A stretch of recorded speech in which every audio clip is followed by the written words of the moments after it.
Shalom teman-teman, saya akan sedikit sharing tentang ayat Alkitab. Jadi di HP saya itu ada aplikasi Alkitab yang nampilin ayat di layar utama. Pagi hari ini ayat yang tertampil di sana dari Mazmur 37 ayat 3 dan 4. Percayalah kepada Tuhan dan lakukanlah yang baik, diamlah di negeri dan berlakulah setia. Dan bergembiralah karena Tuhan, maka Ia akan memberikan kepadamu apa yang diinginkan hatimu. Bagi sebagian orang, kedua ayat ini itu seperti ayat emas ya. Bahkan ada yang meyakini ini adalah ayat kunci kesuksesan gitu. Tidak salah untuk mengimani seperti itu, tetapi kalau kita mau pelajari lebih dalam lagi, apakah benar ini ayat kunci kesuksesan? Kesuksesan yang seperti apa? Kesuksesan sesuai dengan keinginan kita, keinginan hati kita, keinginan manusiawi kita, atau kesuksesan yang bagaimana?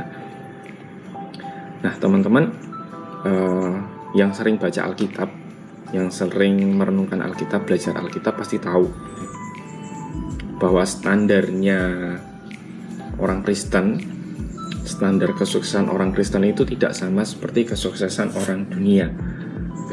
Tetapi kalau kita baca di Alkitab sama sekali tidak menunjukkan kepada kita cara-cara untuk menjadi sukses secara duniawi, untuk menjadi kaya, untuk menjadi dan lain sebagainya. Mungkin ada yang menafsirkan seperti itu, ada yang meyakini seperti itu, tetapi perlu digarisbawahi ya, dari pengalaman saya, perenungan saya, dari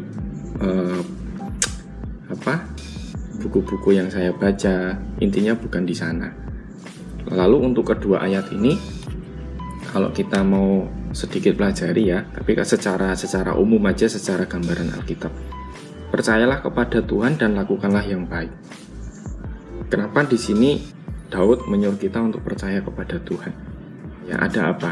Setelah saya renungkan, ini berarti kan ada sesuatu yang sudah disampaikan Tuhan kepada kita, atau ada sesuatu pesan yang sudah disampaikan kepada umat Israel, nenek moyangnya Daud, atau sesuatu yang disampaikan kepada kita kalau kita mempercaya itu, yang harus kita pegang, yang harus kita percaya. Lakukanlah yang baik. Kita percaya kepada Tuhan, kemudian lakukanlah yang baik. Yang baik ini yang baik seperti apa? Yang baik sesuai dengan pandangan kita, atau yang baik sesuai dengan perintah Tuhan? Tentunya sesuai yang perintah Tuhan.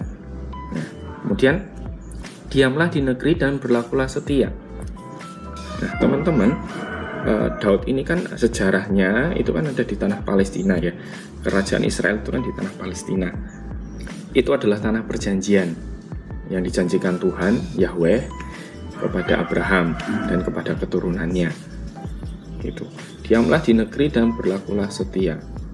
Daud menasihatkan kepada pembaca Mazmur untuk berada di sana, berada di lokasi yang sudah Tuhan tunjukkan, yang sudah Tuhan tetapkan, dan berlaku setia. Berlaku setia berarti kebalikannya setia itu kan berontak. Setia memberontak, setia tidak setia. Nah, kebalikannya setia kan memberontak. Nah, jadi percaya kepada Tuhan, turutin Tuhan, ikutin maunya Tuhan, jangan berontak. Nah, tetap tinggal di dalam Tuhan.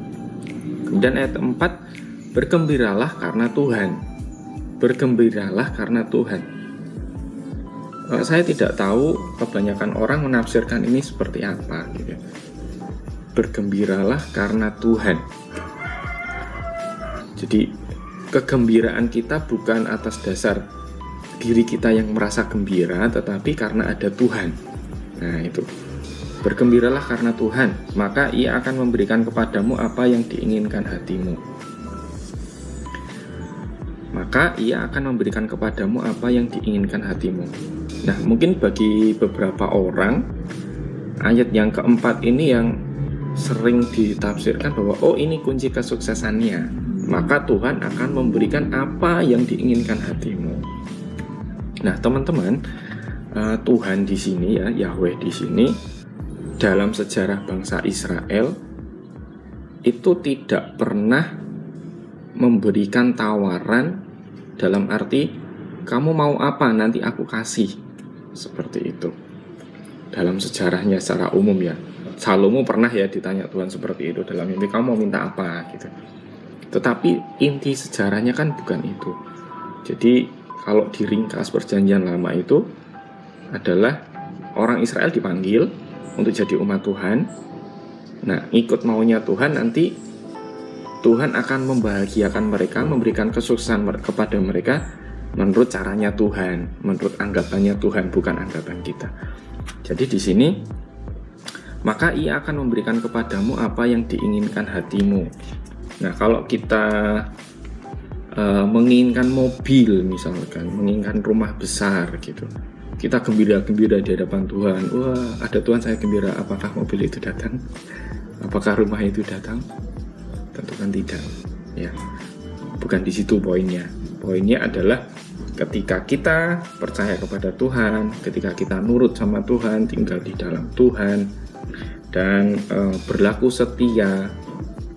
Nah, yang pada intinya kita menyelaraskan pikiran kita, hati kita dengan Tuhan, maka yang kita inginkan, manusia kan yang diinginkan kebahagiaan ya, yang kita inginkan kebahagiaan itu pasti akan diberikan kepada kita.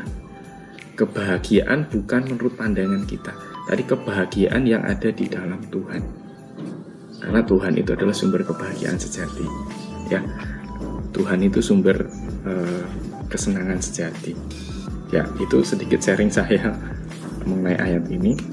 Mungkin lain waktu akan saya bahas lagi, atau ada teman-teman yang mau nambahin atau mengcounter atau mau ngomentari, silahkan gitu ya, kita sama-sama belajar nantinya. Oke, tetap semangat dan Yesus memberkati.